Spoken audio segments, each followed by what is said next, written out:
retrospectiva, começando aqui pelo Sérgio Cabral. Então vamos lá. Esse meu erro de postura, né, de apego a poder, a dinheiro, a tudo isso, né, isso é um vício. Pronto. Vou chamar do Joesley também, a gente Tá explicado o caso Sérgio Cabral. Muito bem. Joesley.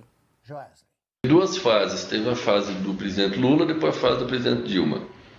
Na fase do presidente Lula, chegou acho que nos 80 milhões de dólares. Depois na Dilma chegou nos 70. Ou ao contrário, 70 na do Lula, 80 no da Dilma. Na mesma conta?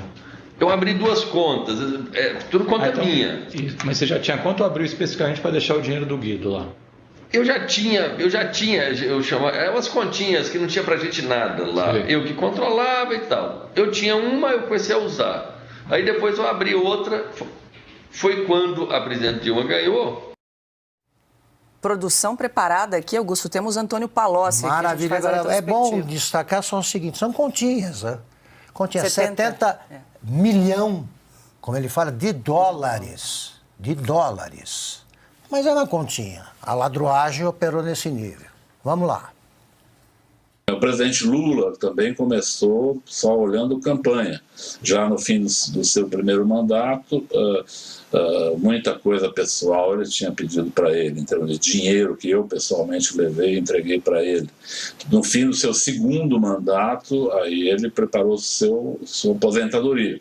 Recebeu 300 milhões da Odebrecht numa conta corrente de disponibilidade, recebeu seu sítio, que foi feito, combinado para seu uso, o apartamento.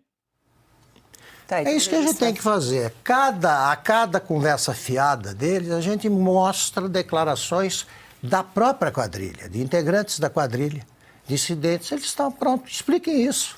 Lembrando que eram delações que ocorriam sem coação, sem pressão, na presença de advogado, tudo gravado. Na primeira instância, ou seja, respeitando o direito de defesa do acusado. Duplo grau de jurisdição. Isso, tudo certo. E claro que eles falaram ali, eles tinham que provar mais evidências. Além da declaração, eles tinham que dar outras provas, senão não recebia o benefício da colaboração ou delação premiada. E temos ainda do Marcelo Odebrecht para revisitar. Esse fechamento aqui, do amigo de meu pai, quando eu falo, vocês fecharam com o amigo do amigo de meu pai, eu não estou dizendo que eles fecharam diretamente com o Toffoli. Aqui tem o Sérgio, que era com quem eles fechavam o valor do orçamento. O que a gente entendia é que, ao estar fechando com o Sérgio, ele está cuidando do assunto. Então ele está fechando com... Ou ele tá cuidando do assunto. O problema é esse. Como é você, em tese, nunca fica muito claro, né? Certo. Mas é que quando você fala amigo do meu pai, está se referindo... Na nossa visão, quando a gente estava fechando, pra gente, ao fechar com o Sérgio, ele estava cuidando do assunto.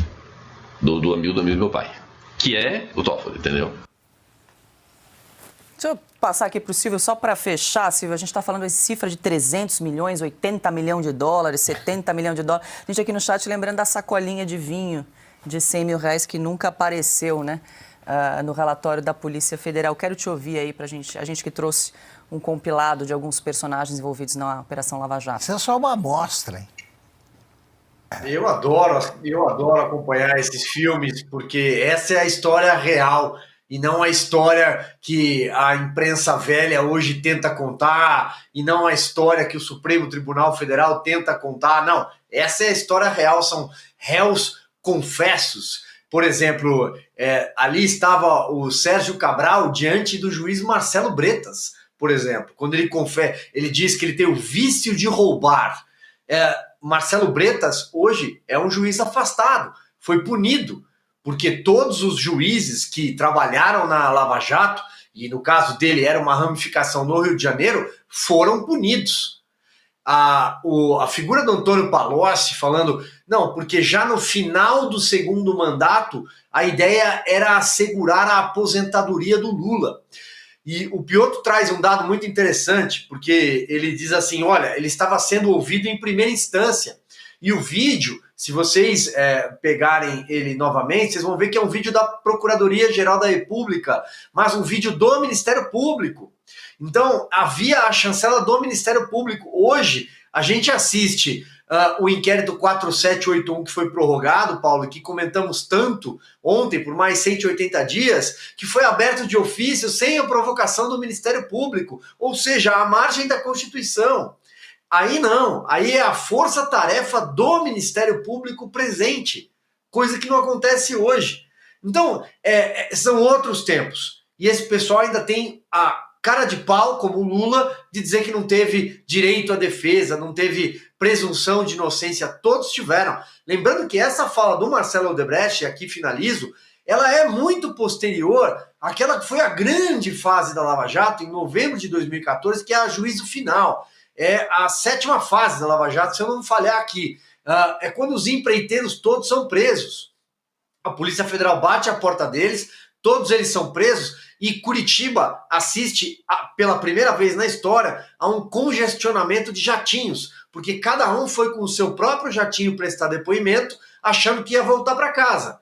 E todos ficaram lá. E aí as esposas que foram acompanhar, foram ao shopping enquanto eles estavam prestando depoimento, e entenderam que eles estavam presos e voltaram com travesseiro com pena de ganso, chocolate belga, e aí essa cena é inclusive descrita com perfeição num filme, Polícia Federal, a lei é para todos. Mas acho que tudo isso é passado, né?